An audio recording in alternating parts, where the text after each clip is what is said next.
Welcome to the Level Up Podcast. My name is Brandon Snipes, and today our guest is Dr. Romeo Penn. Dr. Penn was a professional basketball player. He's also been a personal trainer, a coach, and now he's a counselor. He's a certified temperament counselor, and he has started Pinpoint Counseling Ministries. So we're happy to have Dr. Penn. Let's level up.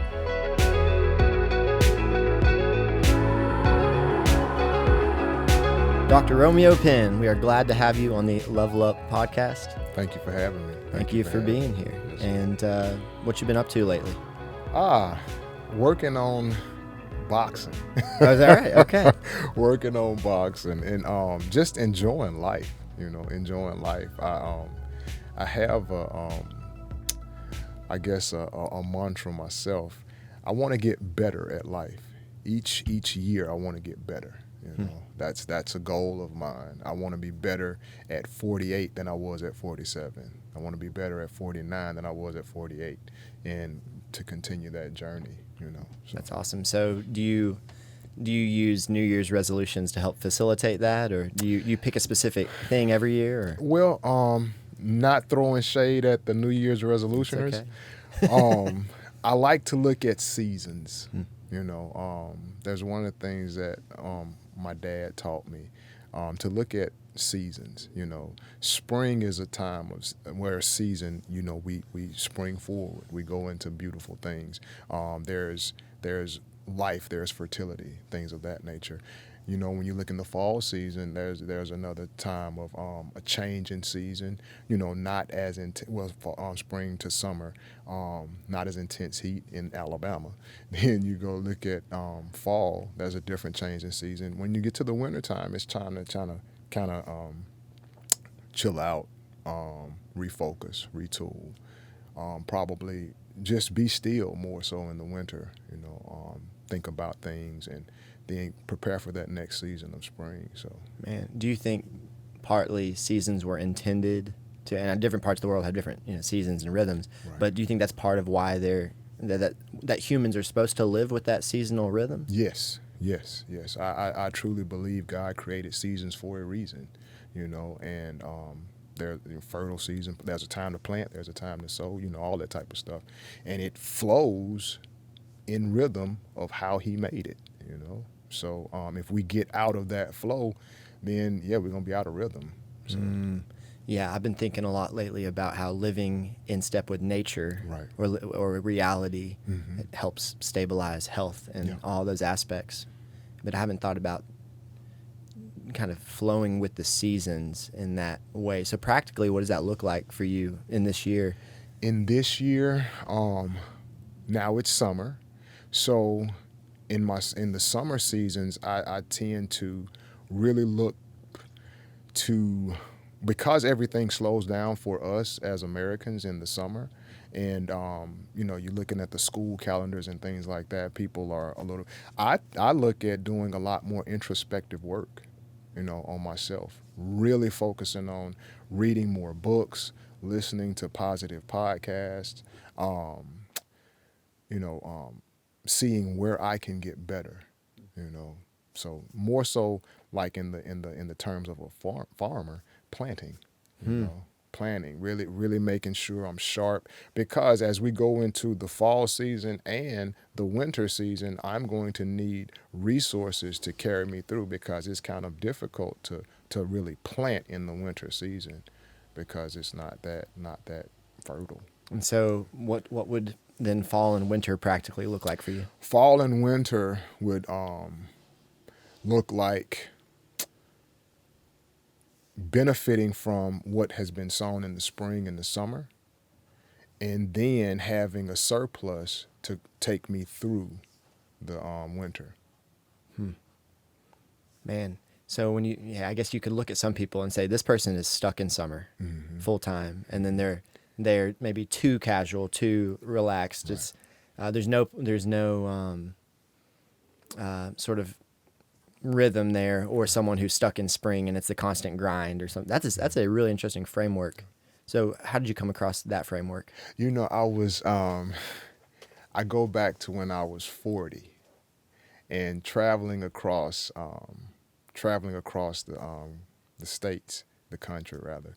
We were going to Arizona to visit my sister-in-law, and we're all in a we're all in a Prius and traveling. And by the way, that's a great way to travel. But and so, but we're traveling, and we were in. I think we were coming out of Amarillo, Texas, that next morning, and I was listening to a book by John C. Maxwell, and got to this particular chapter, and it says, "What do you plan to do with the second half of your life?"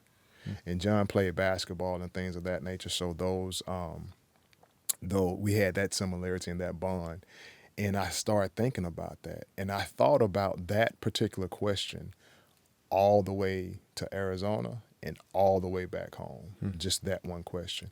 And I think that was the beginning point of really sitting down and looking at, you know, life in the form of seasons. I began to read Ecclesiastes and spend time on just chapter 3.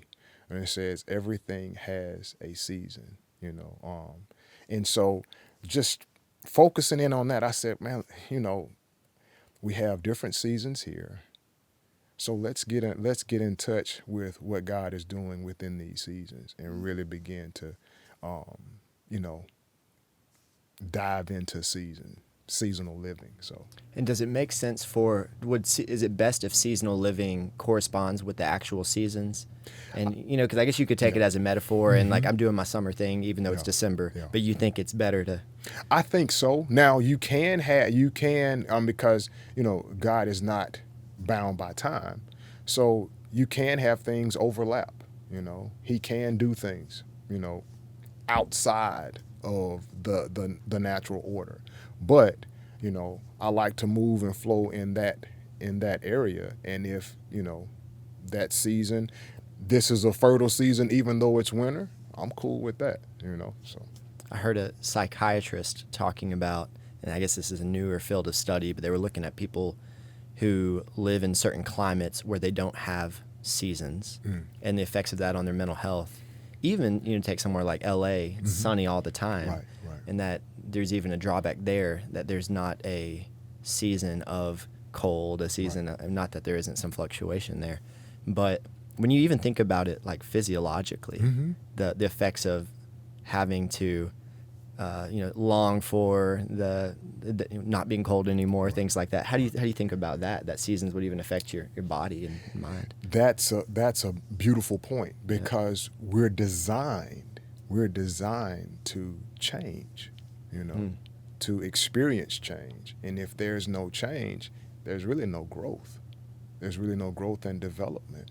Because, I mean, look, we're all, you know, we were young once, and now we've grown, you know. I was that fat kid growing up. I was a fat kid, no offense, but I was a fat kid.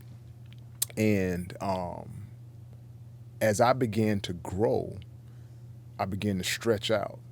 And so, like, my clothes would still fit, but they were shorter, you know. And I can actually, like, wear some of the clothes that I wore when I was in 8th grade. They would just be shorter, you know. So there's a growth process that takes place all throughout life. And so if we're just stuck in one specific season and we don't have an opportunity to grow, you know, how effective can we really be, you know? Because life is about growth. And, you know, in a more ancient time, that was just a given that, you know, say you don't have a well-regulated, air-conditioned, heated box you can go to every day to spend most, you know, whether it's an office or a home or something like that, you are just contending with the seasons. And I've got this sneaking suspicion more and more that nature itself, that God has filled it with these life lessons that it maybe unconsciously teaches you that, you know, I think I experienced this when I stand beside an old tree or look at something just in its grandeur and just massive majesty of nature, that it puts me in my place and in perspective. And there's a cycle of birth and death and rebirth in nature that, as I'm separated from the farming, when I've tried to grow a few plants here and there, and they to no avail usually. But yeah, that's just such an interesting thing.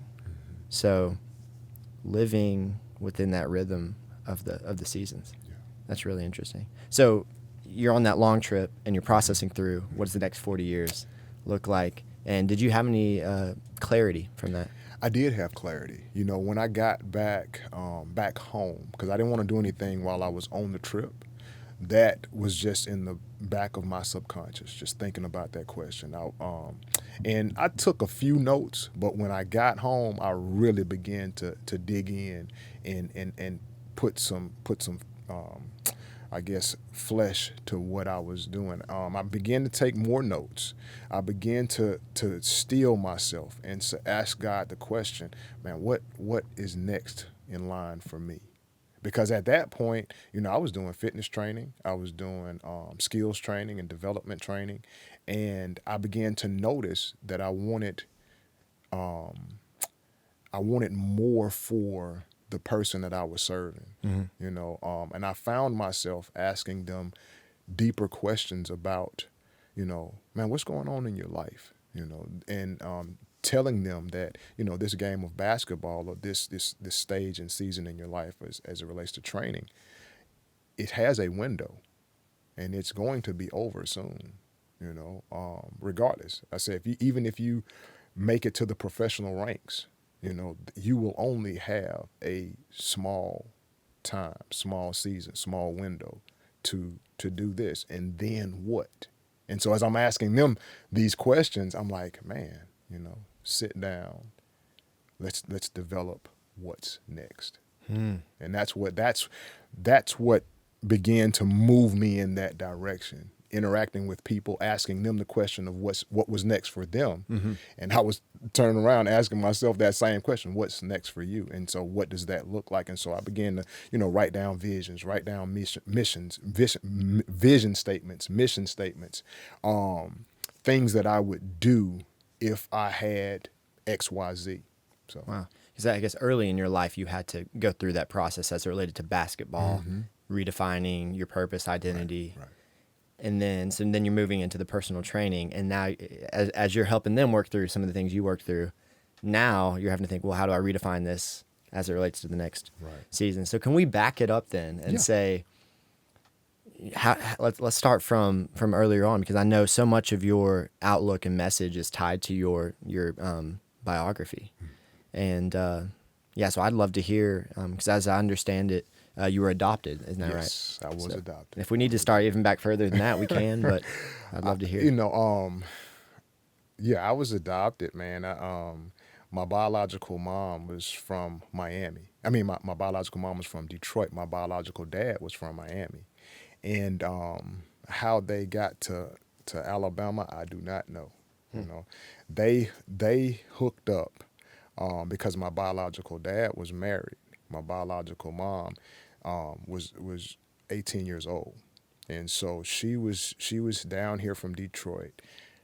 They got together, had me, and I was actually born on the street. You know, I was born in a Salvation Army home, and I don't think my mom could take care of me, and so my dad, my biological dad, he adopted me. My name was changed from Ernest Eugene Peterson to Romeo Aaron Penn III. Yeah, so then he adopted me, and then he died. And when he died, How soon after did he die? I was probably about 3. Okay. Yeah, because I was 3. Because that's when the shutdown began. I was 3 years old and not able to cognitively process what I was feeling. I would go and sit down from 5 o'clock to about 8 o'clock at one particular spot when I knew he was coming home, and he never did come home. And I did that for 3 years. You know, so from 3 years old to 6 years old, I'm trying to process, why isn't my dad coming home? You know, and that was a big void in my life, and from that void, I did have a great dad. My mom remarried, She married a gentleman named David Joseph, who was a great father. Came into my life. He was quiet, very quiet man, but he had that type of quiet resilience and quiet assurance, all that type of stuff. So I appreciate him for that and the things that he taught me. But from 3 to 6 years old, man, I would sit on the back step waiting for my dad to come home. Never would come home, and once it would hit 8 o'clock, I'd go to my room and go to sleep. And I did that consecutively for 3 years. And there was no one who was there to talk you through what was going on. And because my mom, she had her own, issues and problems that she was dealing with, and didn't really, I didn't understand it. All I wanted to, I never, in growing up in that household, I never felt loved. I always felt a void of love. Regardless of what they did for me, I still felt, didn't feel love. Now, my dad, David, he connected with me a lot because he spent time with me. And later, as I grew, I understood that one of my love languages was quality time. And so that's why we connected, But with my mom, she tried to love me out of her love language. And it was just, I just didn't trust her. Which was what, from her perspective? Her perspective was just giving me things, Okay. And I'm like, that's cool, and like it's okay, but that's not what I want. That's not what I need. What I need is you to spend time with me. What I need is to grow in a bond with you. What I need is to learn to trust you, because up to this point, I don't. And the relationship has been only by God developing His love in me do I have a love for her now. But I don't trust her. I can honestly say that I don't. Yeah. And is there any way for that trust to, is that something that the ship has sailed for, the ability of that trust? Was that something that had to form early on? I think so. It will. Yes and no. Yes and no. I think you can come to a point where you say that, I want to give it a shot at trusting you, and we begin to build on small trustworthy things that will build into hopefully a legacy of trust. But with her not being emotionally able to have certain conversations that need to take place in order for that trust to be built, then I don't see it. Even though I love my mom, I'm thankful for her. I'm thankful for everything that she has done, is doing for me. But like right now, she's not in a mental state to have a sit-down conversation like that, and address certain issues. Because there were issues, and again, I'm not throwing her under the bus, but this was my life, and this is what I lived. There were issues where I wanted to spend time with her, and I was going to the YMCA, and she was like, get out, go ahead and go in there and play. I was like, no, I just want to stay here with you today, and just, no, I don't want you, basically, I don't want you to stay with me. And so, to a 10-year-old kid, that hurts, that hurts, and I don't know how to articulate that, and I'm in tears asking to stay with you, and already having to deal with abandonment issues from being adopted. So I'm like, you know what?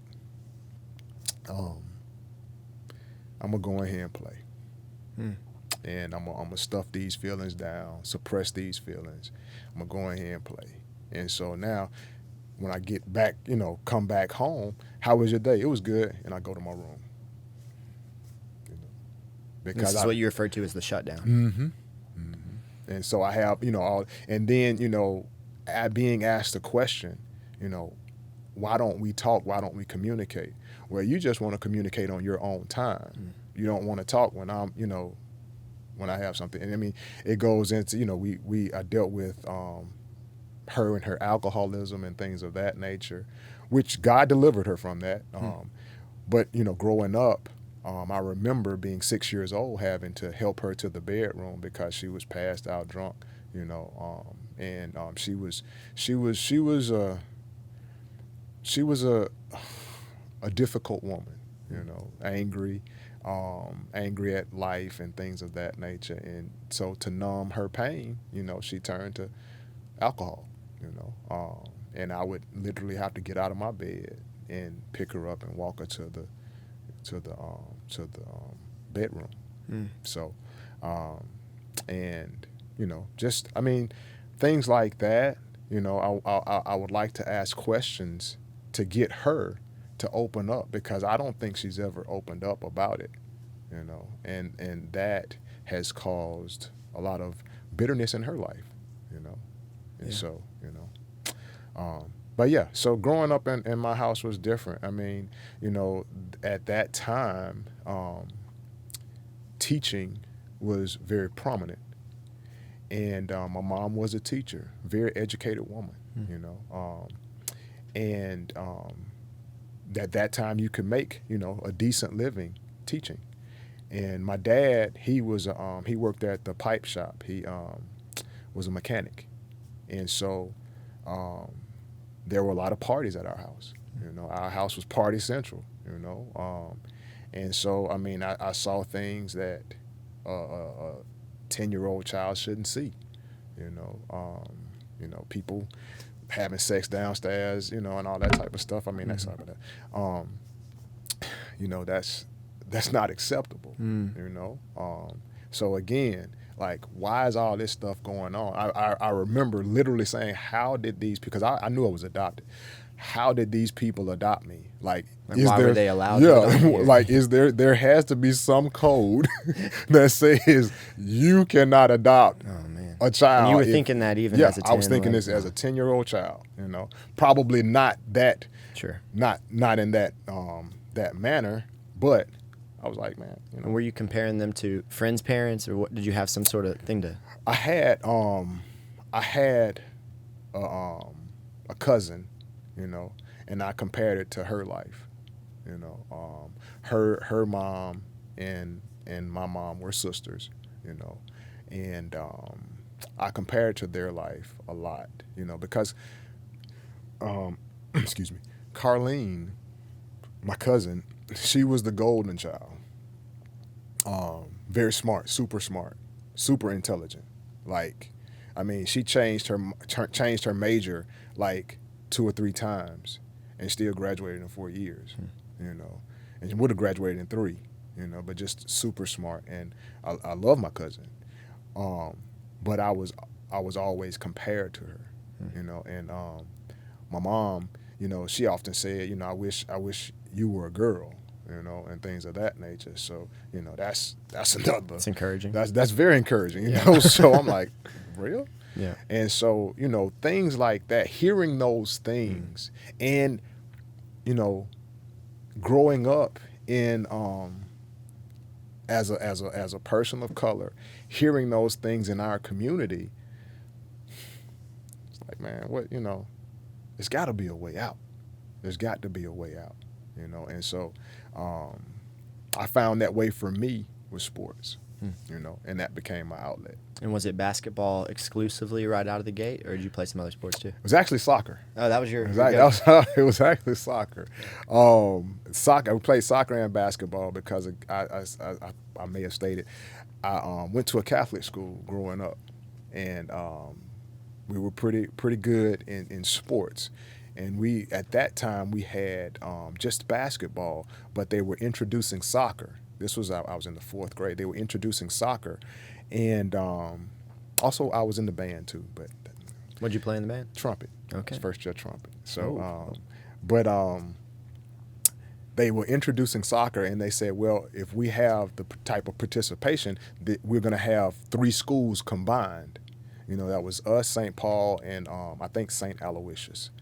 And so a whole bunch of children came to try out, and I was fortunate enough to make the team. And I really took to soccer because of the wide open space. You can run, you can kick a ball. I got hit a couple of times with the ball in the face, but, it's all good. But I enjoyed soccer. And I still enjoy basketball, but, like, had the school that I was going to, because I didn't want to go to another Catholic school because the nuns were mean. Had I gone to a Catholic school, I probably would have ended up playing soccer opposed to basketball. But I chose to go to a public school, and at that time, the public school that I was going to, it was in the inner city, and they didn't have soccer. They just had the big three: football, basketball, and baseball. So I chose to just stick with basketball, and yeah. And then the rest is. Let's talk about it. So then you started to pour your athleticism and time and energies into basketball. Like I said, it was an escape, man. Basketball was an escape, and the more and more I would stay out as late as I possibly could, just so I wouldn't have to go in the house, And so when I would finally go in the house, it'd probably be like 10, 11 o'clock on a school night, because I've been outside just shooting basketball. Then I'll come in and, I may or may not, probably more so may not do homework and just go in my room, started to develop and started beating like older children in the neighborhood. And that's when I'm like, okay, we got something. It's a good feeling. Yeah, it's a good feeling, and they were looking like, they have that look like, how is this dude, he's younger than me, how is he beating me? And in that era, it wasn't common for younger players to beat the older players. And so just became more and more determined, and saw it literally as a way out. And there was a lot of, in that time, you transitioning into the 90s, there was a lot of drug and gang violence at that time. So, my uncle's, he was big time in the game.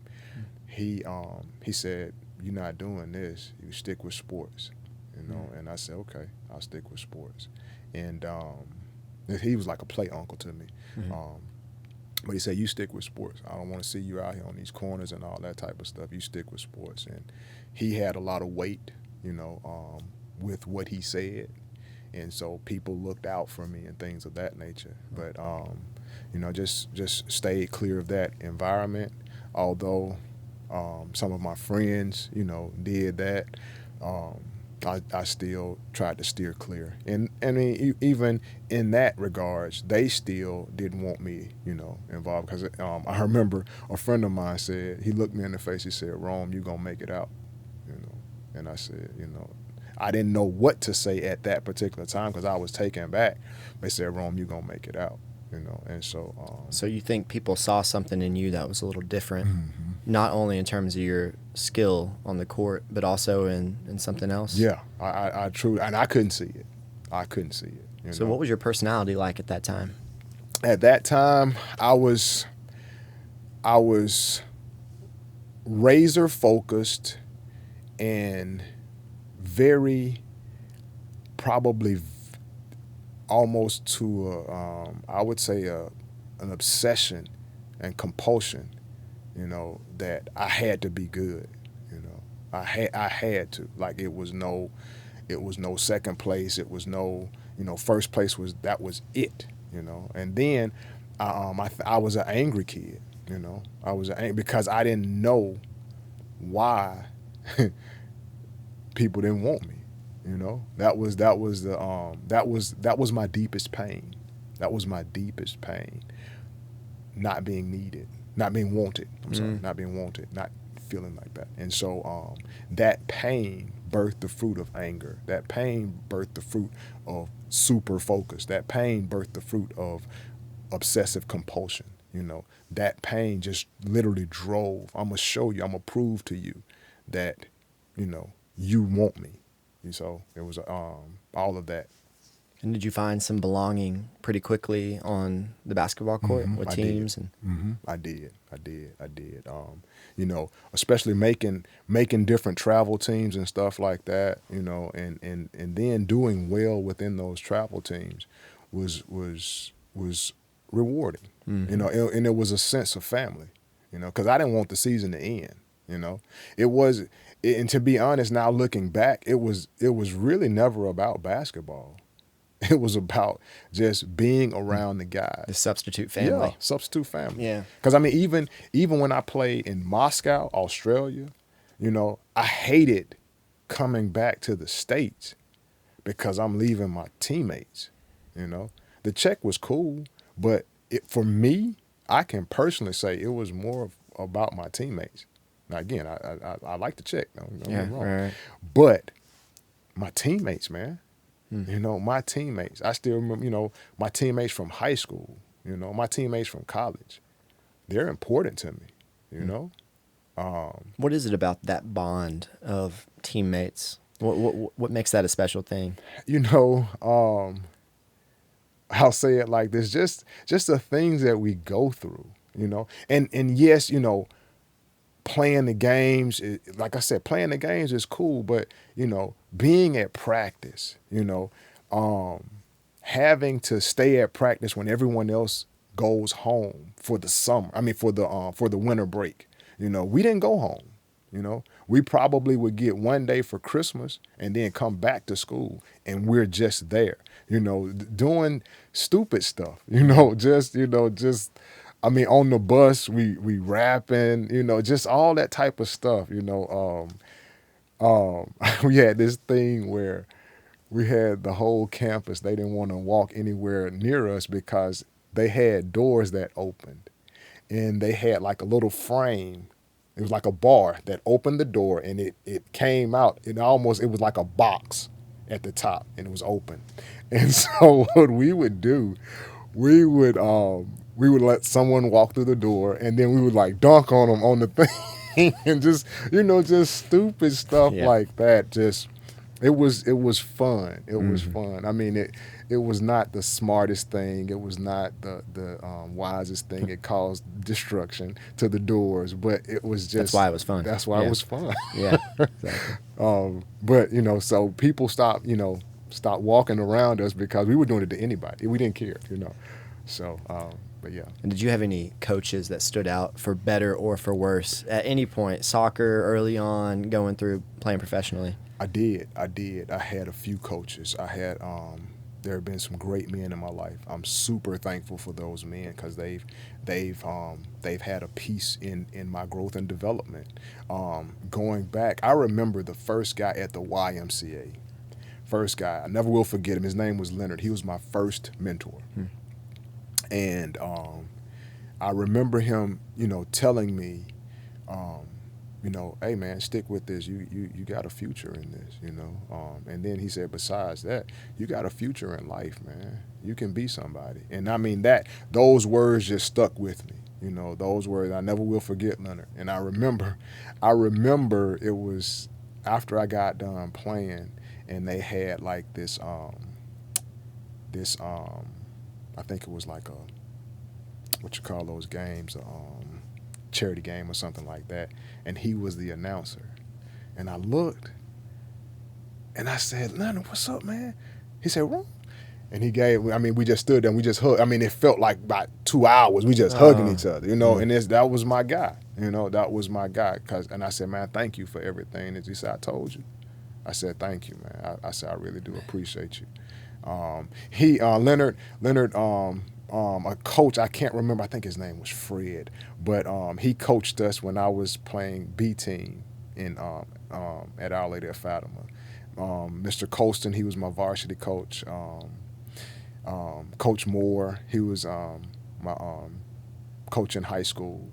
Coach Spivey, those guys, man. I praise God for them. I praise God for them. I didn't necessarily like, some of their tactics, but I praise God for them because they helped develop me as a man. I remember one day I was walking down the hall, and Coach Spivey said to me, son, what's wrong? He put his hand on my shoulder. Son, what's wrong? I said, man, Coach, I don't know if I could do that. And I just broke down. I said, I don't know if I could do this. I literally broke down and just started crying. I mean, I was having like a breakdown attack. And he said, son, it's going to be all right. You're going to be all right. Take some time, take some time away. You're going to be all right. And I didn't understand about mental health at that time. How old were you at this time? I was 19. Yeah, I was 19 years old. And I think just the pressure of everything, was just mounting. It had mounted, and it was just exploding. I mean, I was just crying, and he's like, I don't know why I'm crying. So this was here at the end of high school? This was in college. Oh, in college. This was in okay. college. Yeah, this was in college. Because Gotcha. my first year, I went to I signed with the Alabama State University, and didn't really want to be in the state because again, I said it probably earlier. I always wanted to get away as far as possible as I could from Alabama, and there were a few schools, like a couple of major Division I schools recruited me, but for the most part, I was a mid-major darling. All of the mid-major schools were after me, and one school in particular was Jacksonville University in Florida. And when I didn't qualify on the ACT, they were the only school that stuck with me. Coach Marty Gross, I never will forget him. He would call at that time. There were phone calls to the house and stuff like that, and they sent out letters in the mail and stuff like that. And he was the only one that stood with me. Unfortunately, he got fired, and so I didn't have any other schools to go to, and I didn't want to go to a junior college, and so I just signed with Alabama State. Wow. So, I mean, how different, I'm sure you've thought about that in your head, life would have been if he didn't get fired. If he hadn't gotten fired, he had big plans for me. And he was actually a friend to another coach that was very instrumental in my life, and his name is Coach Dwayne Rebold. And he was at Coach Dwayne Rebold actually going to, he was at Birmingham Southern, and I was at Montevallo. Coach Rebold actually helped me get my first contract in basketball, professional basketball in Iceland. I didn't sign, but he was instrumental in getting that for me. And Coach Dwayne Rebold was good friends with Coach Marty Gross, and they saw me play at a invitational camp called BC. It was one of the top camps at that time. So how'd you end up at Montevallo as opposed to? I left. If I would have went to another Division I school, it would have I would have lost another year. But going down to Montevallo, I got my first year back that I lost because I had to sit out. I was a prop, 48, and so, and at Alabama State, they made me practice with the team, and I wasn't supposed to, and so I'm like, man, this is not right, and so they say, you gonna do what we say and all that type of stuff, and I'm like, if y'all doing this right now and it's not right, why am I going to stay here? Yeah, and there was serious allegations because they had the largest recruiting class at that time, and it was 9 of us, and out of us 9, I think we were ranked in the top 150 players in the nation, and I was closer to the bottom, but all of us signed with Alabama State, and so that was uncommon back then. And the NCAA came to Montevallo and talked to me about, they had an interview with me, and about my playing at Alabama State, and were there any violations and things of that nature. It's like, yeah. Wow. Yeah. And so just not a place where you wanted to stick around. No. Man, so, this has got to be hard because the future you envisioned of, well, this is the natural flow that comes, and I go here, play for 4 years, and this is getting chopped up. Yeah. And some of that is, and most of it's out of your control. Right. So what is that like? And then now you're at your third. You didn't think you were going to be at Montevallo at all. Right. So, but you're getting all 4 years of eligibility there. Okay. So I was a sophomore in the classroom and a freshman on the court. Wow. And so, because Coach Parvey said, we can give you, because you're going down. It was an NAIA school, and at that time they still had scholarships for NAIA programs. They said he told me, said, in the next year we will be going NCAA Division II. And I was like, okay, cool. So still be Division II. That's cool. And chose to sign there and gave me a full scholarship and gave my first year back. And so I was a freshman on the court, sophomore in the class, and I broke my toe my first year, and so I could not play. Did you break it in a game or practice? In the game. Okay. In the game, and I couldn't play. And so confidence started going down. I'm like, man, can I really do this at this level? I mean, am I really that good? Am I, just all those type of thoughts and things of that nature. I'm terrible, Yeah, prior to the toe, how did you feel like you stacked up with the other people on the team at Montevallo? It was fine. I actually, to be honest, I was like, just honestly speaking, I was like, this is beneath me, Mm-hmm. because here I am, top player in the nation, and I'm like, I'm at Montevallo. Hmm. Like, why am I at Montevallo? So just the arrogance and Did that come across in practice? Do you feel like you phoned it in? Yes and no, because I felt that I was better than the people in front of me, but at the same time, I was having trouble just fitting in and learning different things, and I felt, to be honest, I felt like I was picked on a lot, just because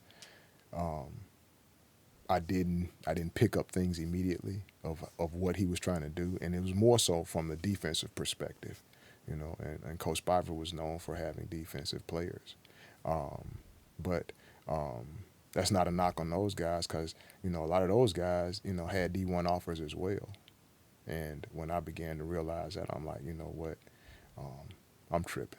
Mm. I'm tripping. I need to chill out and just embrace my teammates. Mm. And those friendships ended up developing. Yep.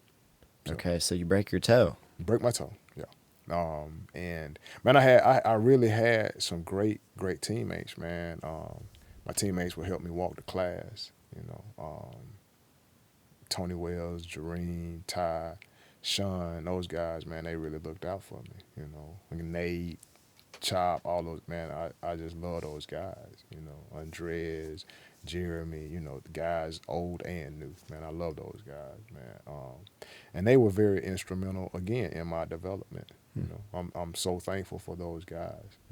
It started off kind of rough because I was a new guy coming in, so, but breaking toe, that was difficult. They helped me to class. Then Were you out for the rest of the season with that? Well, I was out for probably the first, I'll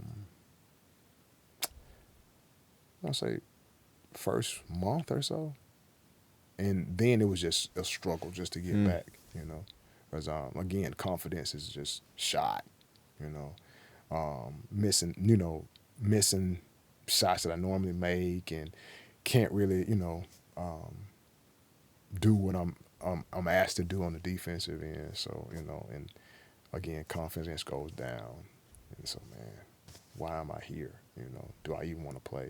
All those type of stuff. I was like, nah, that's not me. And so I remember looking at my coach after our last game. I said, I'm gonna come back a better ball player next year. From a defensive standpoint, everything, all that type of stuff, and did. And started working out, started talking to people, who were professionals, and they were international professionals, and I started working out with them. Champ Renter is one of those guys, and just got better, just got better, and came back, and it was different. It was different, and now fast forward through those next 3 years, all time, fifth all time leading scorer in Montevallo history. That's awesome. So and that still stands. And you got guys who have more recently come across, but it's only two of us. It's only two of us from the '90s that are in the top 5. And that's even having sat out the better part of the season. Yep. Yeah, man. Yep. That's great. And then how did you get from that to playing pro ball? That was a journey in and of itself. I started off in the USBL. That didn't go well. Then I went made the team in Wisconsin, La Crosse, Wisconsin, with the Bobcats, and they were a CBA team. And the coach brought me into his office and said, I forgot the guy's name, but he was a combo as well. And he said, you don't really do anything better than this guy does, and he doesn't really do anything better than you do. But he's from Wisconsin, and you're from Birmingham, Alabama. It's going to be more cost effective for us to keep him here than to keep you here, because he doesn't have to. We don't have to pay for the things that for his needs, opposed to having to pay for the things that your needs. So, great play. I think you should continue, but we're gonna go in a different direction. It's just like that. And I was introduced to the business, and I'm crying going home on the plane, and I'm like, oh my God, like for real. And so just sat back out there, and I remember on the plane ride, I said, you know what, Jesus, I still choose to serve you, regardless.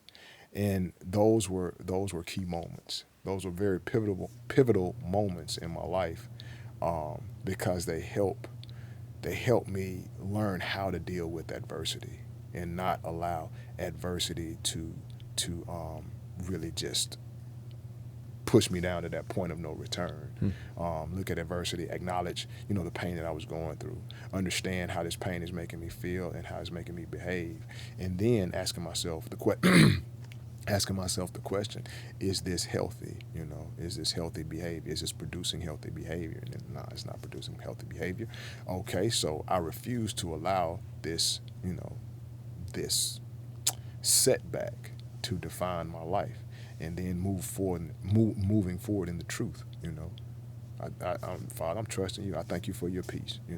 We're going to get through this together. And you were able to articulate that inner monologue just like that, even back then? Nah, it wasn't as eloquent. Okay. I was going to say, man, you really had some self-understanding. It wasn't that. It wasn't that eloquent, but that was the development. That's actually what the development of what I teach people now. So, but it wasn't that eloquent, Yeah. So, and I'd love to get to that. Maybe we can go there. What are the bones of the what you found most helpful to teach people, as far as the structure? But before I do, I want to ask, we were talking about this earlier. Your wife was also a professional ball player. Yes. And she played professional baseball. Yes. All right, man. Explain. Yes. So my wife, and she can be kind of modest about it, but I really like to pump her up, My wife is from California, and she grew up playing baseball. And when it came to a point, I put it to you like this: when it came to a point, she was, I think, 11 going on 12, and she was clearly better than the other guys. But they chose not to put her in the Little League World Series with the team from California, because she was that good. She was that good. But I don't think society was ready for a girl to play with the boys. So she started playing softball after that. And kind of similar story. She had a real rough childhood, growing up, home life, things of that nature. She when she started playing softball, she was very, very good. She was a first base woman. And she was very, very good. And she was so good. You're talking about California, much bigger demographic. The northern region of California, she was one of the best first base women in the state, in that portion of the state. And so due to a math class, she had to go to a junior college. And going to that junior college, they won the Junior College World Series.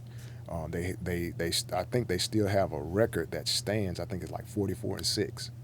Yeah, so they were very good. And then she had to take a math class, and she had a scholarship to go to the University of Oklahoma. They really wanted her to play there, and she bombed out on the math class. And so right around that same time, they were starting the Colorado Silver Bullets. Phil Necro was the coach, and the word got out to her, so she said, well, I'm just going to go play professional baseball. I want to play baseball anyway. So she went and did that. She wasn't successful her first time, and then went around and made the team. And that was a men's team? It was a women's team. Okay. It was an all-women's professional baseball team. and she met a friend of hers, which is a dear friend of ours today. Her name was Beanie Ketchum. Now Beanie went to Oklahoma State. It's so crazy. Beanie went to Oklahoma State and played softball, but Beanie actually played with the boys Vestavia High School baseball team. What position she played? She was for a them? pitcher. Pitcher. Yeah, she was a pitcher. That's awesome. And it's documented in an encyclopedia. My wife has it. My wife is documented in the encyclopedia. Beanie is documented in the encyclopedia, and we have another friend of ours, Kathy Morton, who are all documented in this encyclopedia for women's sports. Wow. But yeah, Danielle, she was special. She was special. She is special. But she had that drive to just be the best, you know. So do you and your wife, y'all do competitive things together? We used to. Yeah. We used to. Like one time when we were courting, you know, she has that mindset, and she's an ex-professional. She thinks that she can, you know, play basketball too. I'm like, you know, and I'm the same way. I think I could play baseball. You know, I can get out there and hit the ball. Yeah. So we're playing, and you know, I'm just kind of taking it easy on that, you know, just shooting. Showing mercy. And then I made a move, and she sticks her knee out, and I'm like, oh man. I was like, so immediately I shift and go into, you know, just red. And so I catch the ball. I said, don't stick your knee out. She's like, oh, come on, you know. She started talking. She started barking a little bit. I said, okay. I like it. And so I catch the ball. I got to say, check up. And so she checks up. And I catch the ball. I triple threat. And I bounce it off her forehead. No, I just pivot real hard, and she bites it.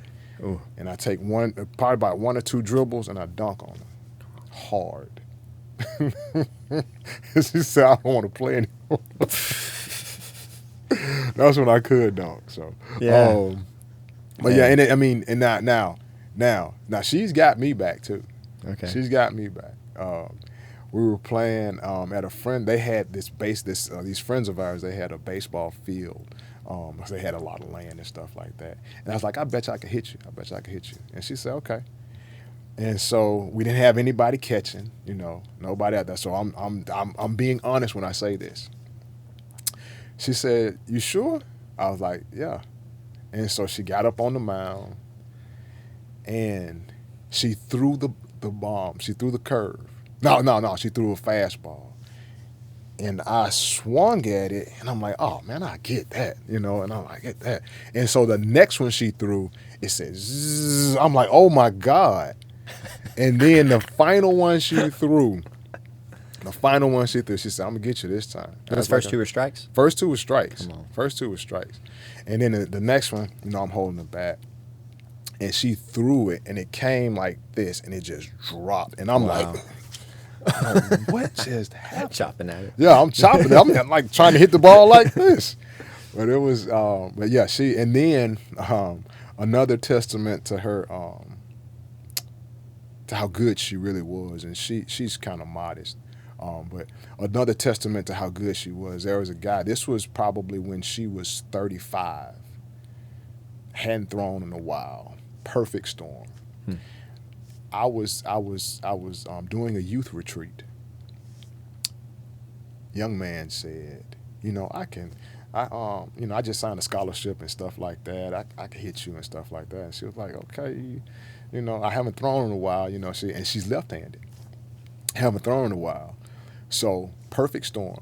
There happened to be a young lady there that was a catcher, softball catcher. And so I'm like, oh, this is going to be wonderful.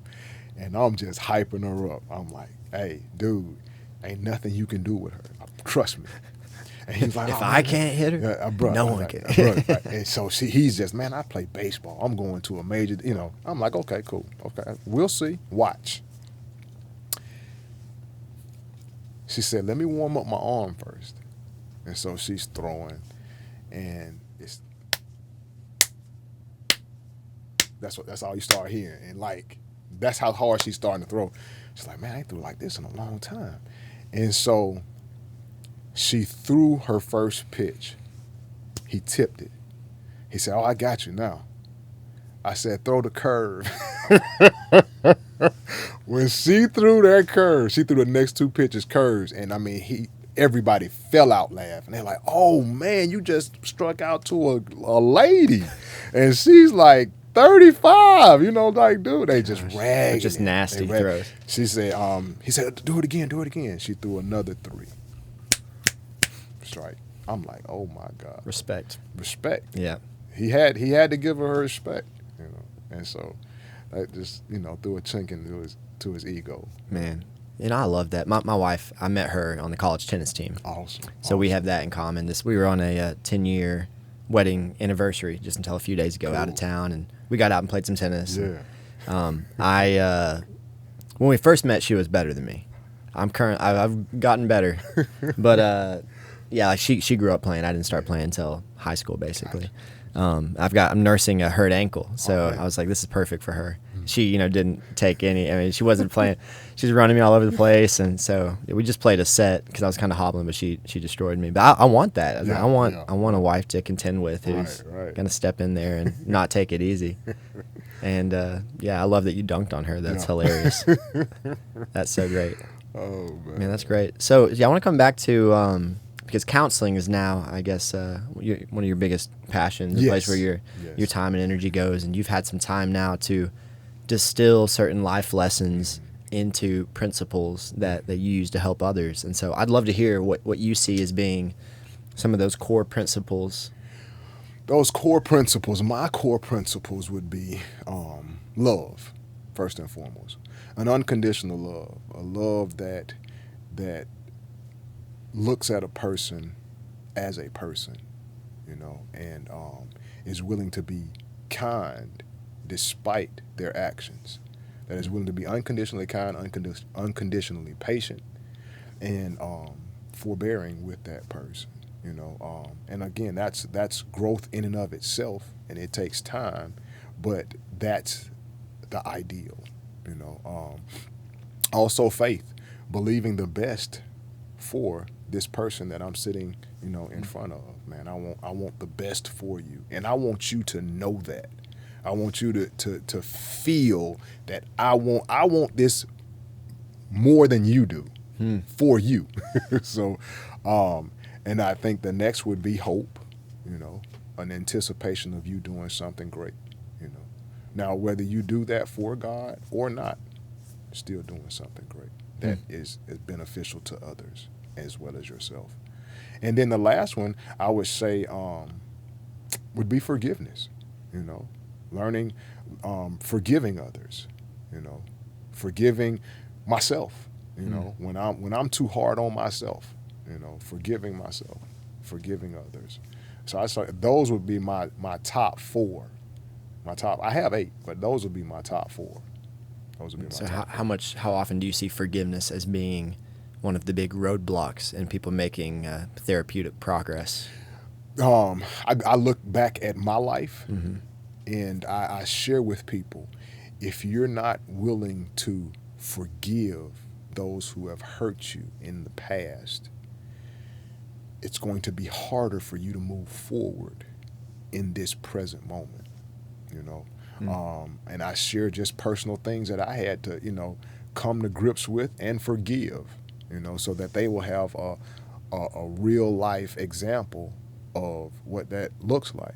And I say it's not a feeling, it's a choice, and you're not going to feel like doing it, but if you choose to, God will help you, if you choose to forgive, we can get through this. So if there's somebody right now that has outstanding grudge or resentment because of someone that's wronging them, they don't need to first get to a place where they feel, if they're waiting on some sort of feeling, you would say not necessary to begin the process. Right. I would say not necessary. I would say first, let's uncover the anger. Let's uncover the anger. Why are you angry? What did this person do to you? And so now we can write that down. We can write it up on the board. We can have them visually see it so that they can see why they're angry. Because a lot of times, things get bottled up and we can't really think straight because it's so much hurt in there. But if we're able to get it out, write it down, look at it, okay, this is why I'm angry. You know, then we move to the next step in the process. You know, go from anger to, okay, let's look at what we're angry about, why we're angry, and now let's move to the next point. Since you're angry about this, let's say, would you be willing to forgive this person of this? You know, and depending on their willingness, you know, is going to depend on whether they're going to move forward or not. You know, and then the actual act of forgiving, whether that be writing it down, whether that be calling that person, you know, if that person is no longer here. I like to, when people are can no longer get in touch with people, I have them write it down, you know, write it down. This is what I'm forgiving this person of. And it's a documented, you know, evidence that says, you know, on this particular day, at this particular time, I chose to forgive this person. So if those thoughts come back, I have written evidence that says I forgave this person. And I'm wiping my hands clear of that and moving forward. Man. Yeah.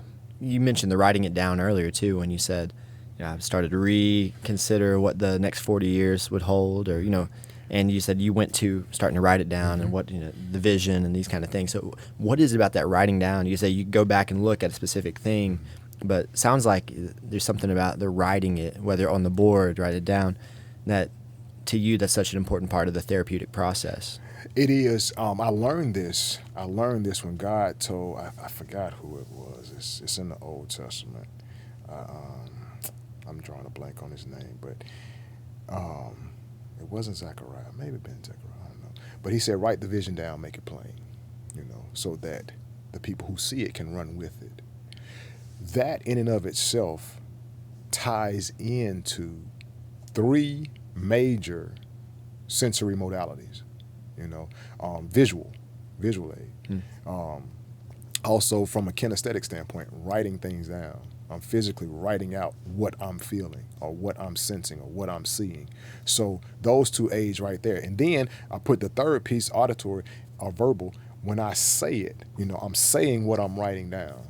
So now I'm beginning to be more connected with it. So there's more layers of your person involved in processing it. You're having to process it physically, verbally, having to formulate the words, having to now articulate the words. There's more of you involved in the process of forgiveness. Right. And so now, in doing that, now it's helping me to, you know, forgive or whatever the action may be, whether it's writing a vision down, whether it's writing a vision statement, mission statement. I'm becoming a part of that because I'm all in, you know. Same thing, same principle that God did. He said, God said, let there be light. And there was light, you know. He spoke it. He used a sensory modality of speaking, you know. Then he began to put practices as it relates to putting things together. That's a physical modality. You know. So those 2 major modalities were functioning. Then we have someone writing and recording this, you know. That's another visual aid as a sensory modality so that we can get it, you know? Yeah. And then I guess what you offer as being the counselor in the room is you bear witness as you offer a community to bear witness to the thing. So it's not just happening internally which I bet that's powerful, more than we can even imagine. What do people get wrong about forgiveness? Are there misunderstandings people have when it comes to what that means? I think one of the biggest things is people think that if I forgive them, that's saying what they did is okay. It's not saying that's not at all. Forgiveness is really for the person who has been offended, you know, because I held on to so much bitterness and anger. It affected my intrapersonal relationships, my intrapersonal relationship with myself and my interpersonal relationships with other people. You know what I'm saying? So if I hold on to that I'm harming myself, because negative self-talk will begin to develop. And so that harms a lot of things. So I Yeah. think that's the biggest thing. It's not saying that that's okay. That's just saying, I forgive you and I pardon you for what you did in my life. And I'm not going to allow you to torture me any longer, and I'm not going to torture myself. Yeah, there's that quote about harboring a grudge is like drinking poison and waiting for the other person to die. Yeah. But, I so relate to that. I think we all do. Of why is it that we feel holding on to the grudge is going to harm the other person? And once I let that go, that gets them off the hook. Why does that feel like serving them justice by holding on to it? It's such a strange thing. Yeah. I think just the misconception, because as I began to forgive, I really began to feel better.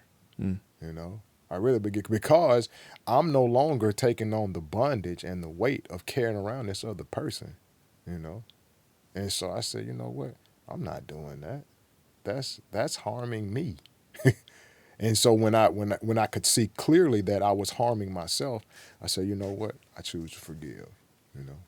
You have to live with that. I'm not living with it. That's great. Well, I want to give you some rapid fire questions here, just really quick. And these are questions I'll ask everybody. So you'll have some fun with these. What's something you're looking forward to right now? Something I'm looking forward to right now. Honestly, just, I would say, and this is going to sound kind of cheesy, just getting better. I have a desire just to get better. I plan to be a life learner. And I just want to get better, just want to grow. That's something that I want to do. I want to just get better At everything. Being a husband, being a father. Everything, man. Yeah. Husband, father, friend, therapist, all that. I just want to get better, man. So. Love it. Yeah. That's what we're about here. Level up. Are you a coffee or tea person? Tea. Tea. Yeah. Do you drink coffee? No. Okay. Definitely tea. Yeah. Definitely tea. Definitely tea. Whether it's sweet or brewed tea, I like certain teas. So why no coffee? I don't have a dog in the fight either way. My dad, he gave me black coffee when I was 6. This is like when you force your kid to drink a 6-pack. Yeah. He gave me black coffee when I was 6, and I took one sip and I spit it out. I'm like, never in my life, ever again. And you never went back? Never went back. Never went back. The closest I come to coffee is kissing my wife because she drinks coffee. Okay. That's the closest I come. And then to coffee. But you don't spit that out. No, I don't spit that okay. All right. Is there you watch TV? I do. Is there a TV show you're watching right now? There is a TV show I'm watching right now. FBI's Most Wanted. Actually, I like both of those series. I like cop movies. Okay. I like cop movies. I like movies where correct justice is served. I even like the street justice movies. Like The Equalizer. Yeah. That's one of my all-time. Is that favorites. Denzel? That's Denzel. That's one of my all-time favorites right there. He's good at serving justice in really general. is. If he's in a movie, justice is getting served. Yeah. I like those I like shows like that. Man. Yeah, that is definitely a deep human satisfaction to see justice being served. Yeah. And maybe to see someone else do it, and it's like, okay, well, I don't have to do it myself. That's good. Do you listen to podcasts or anything like that? I do. Dr. Anita Phillips is who I have in my phone right now. Listen to her, and she's an amazing communicator. Amazing communicator, and I like her podcast. I have a couple other podcasts that I listen to, a couple other therapists, a couple other pastors. Let me see. What is her podcast called? In the Light. Okay. In the Light with Dr. Anita Phillips. And I just stumbled across it not too long ago. And I'm like, man, I really like her content. I'll check it out. Yeah, it's pretty cool. And Hosanna Wong is a young lady that I think I talked about earlier. She has an amazing testimony and amazing insight on. She does spoken word, and it is, man, it's phenomenal. phenomenal. Hosanna Wong and Dr. Anita Phillips. Yeah. All right. But Hosanna Wong, they're two different people, but they've collaborated on a few things. Really? Yeah. I'll check them out. Yeah. That's awesome. Is there anything that's frustrating you right now? I think probably the lack of respect for people who are going through mental issues and social issues. You know, that's one of the most frustrating things for me right now. When you say mental issues, I think depression, anxiety, things like that. Depression, anxiety, but like prime example, Naomi Osaka, beautiful tennis player, does her thing, and she bears her heart to say that, I don't want to do this because I'm really having some mental challenges right now and emotional challenges. And for that not to be respected and to say that we're going to fine you and then to double back and say, okay, we greatly respect you and this, that, and other, Can you lay out what's happening with Osaka's situation there? Someone is not, aware of it. Yeah, well, she said that she didn't want to speak to the media because of some mental health concerns that she was experiencing. And so she chose not to speak. And so the Tennis Federation, they fined her, for not speaking. Saying this is part of your job This is as part a of representative exactly. promoting our company. And that's disrespectful. That's not respecting her as a person, and saying, man, she's going through something. Yeah. So let's rally around her. Let's hold off and let's get her the help that she needs. Now they're saying that because so much a lot fire, of blowback. a lot of blowback. Yeah, it seems like the more people get into the limelight or to celebrity, that they cease to become a person anymore. Yeah. And they're still people. They're still people, regardless if you like them or if you don't like them. They, at the end of the day, they are people. Yeah, even LeBron James is He's a person. He lays his head down at night. Exactly. They have their set of fears. They have their set of worries. They have their set of highs and lows. They're still people. So I mean that. Yeah, it gets hard to think about celebrities and athletes and even politicians in that way as still people. Right. They're great at their craft. Great at their craft. But at the end of the day, they're still people. And they deserve respect. Again, regardless if you like them or you don't like them, regardless if they're not your favorite athlete, they're still people. Wow. Yeah, it's frustrating. Yeah. That's a good insight there. All right, on a little bit of a lighter note, if you could have lunch with any male, past, present, future, well, I don't know what future would mean, but who would it be and what would you eat? I got 3. Okay. I got 3. You thought about this one. I got 3, man. Denzel Washington, Mark Wahlberg, and Will Smith.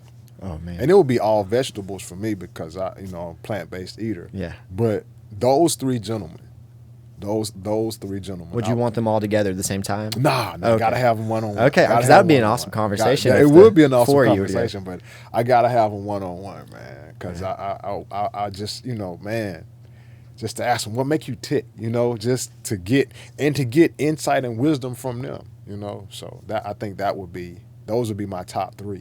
Those yes. would be my top if you had to pick one, Denzel, Wahlberg, Smith, who do you pick? Ooh, that's tough for me. Yeah. That's tough because I like each one of them. I would probably go with Denzel. I'd probably go with Denzel. Yeah.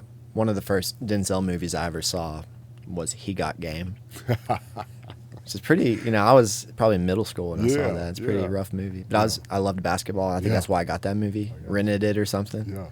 Anyway, definitely left some, because who's in that? Ray Allen? Yeah. Yeah, Ray. That's a tough movie. All right, if you could have dinner with any female, who would it be? Oh, well, let's come back real quick. You and Denzel sit down. What do y'all eat?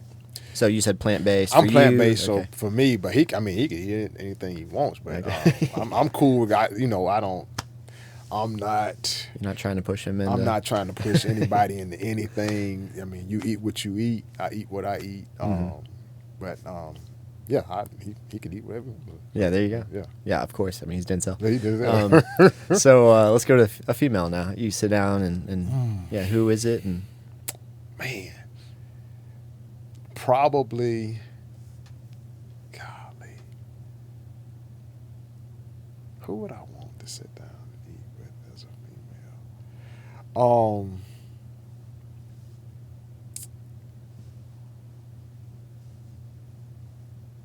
I got two I'm thinking about. Probably Angela Bassett and probably what's her girl name?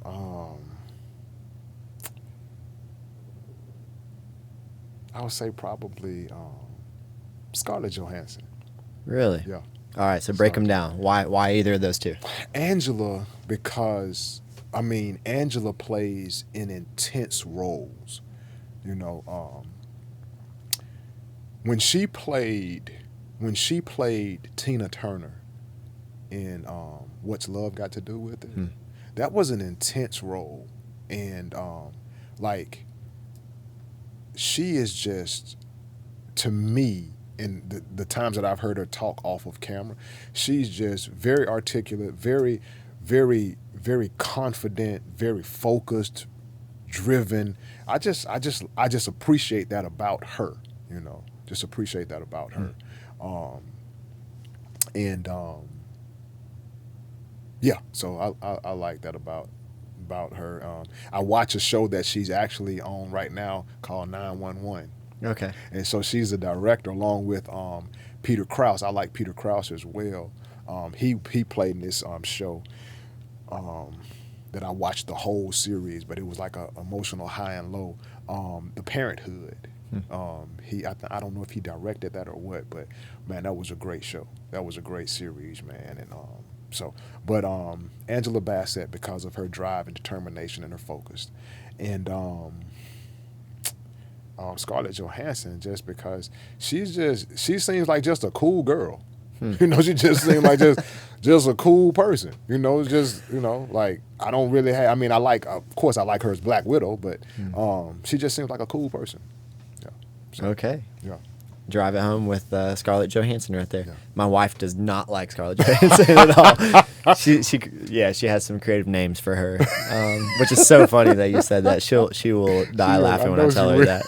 Well, that's awesome, man. Yeah. Well, I appreciate your time so much, and Thank you so know much, that you're sharing what could have been a life of a lot of resentment and anger, and was at times, and that you've channeled that into just help for so many people is just a beautiful thing. And so thanks for sharing that here too. Thank you for having me. Man. Yes, absolutely. Thank you for having me. All right.